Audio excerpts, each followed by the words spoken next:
bu chekin na kha theinan pipu te huna poimo ber chulo nei kha ania nula ten wal rolan lo lama lom roi kha anin rim ton na hun rem chang tha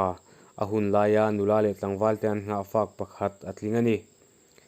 chu nula changte nula zaidam mel thai chu lom roi amin som ve se ti in wal zong ten be sein nen ding di pan thlir pakhat atling phahial ani sakmela dar zam changte nula mel tha chuan wal to lom roi tur po mu tha chung nung leya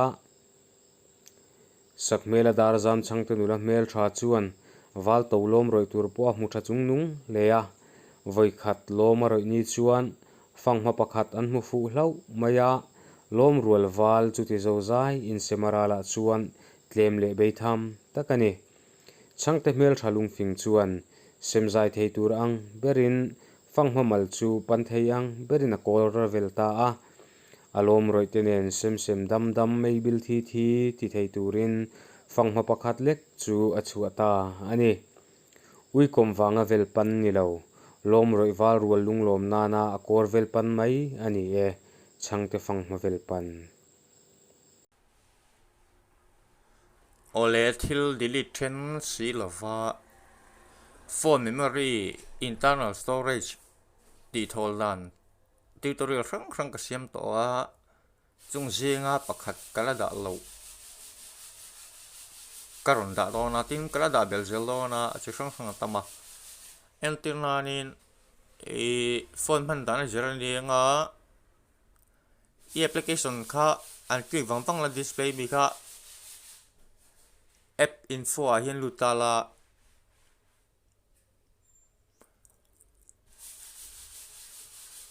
storage en kache a hian lutla clear kache hi entala 202 MB omani ei hi kan ria thiam dan tu chu file ek chia ani ya tangkai to lo nia phone kan hon hrim te loading kan nei hrim te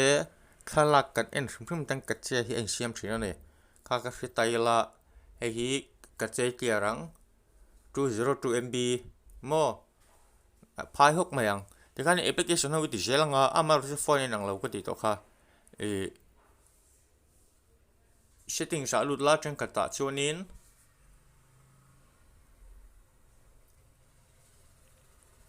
apps application o mga lutla chuanin e application ola hani lutanga e application ho I hongang entinan ta hiani storage an lutaila kache ti omta he kan lutanga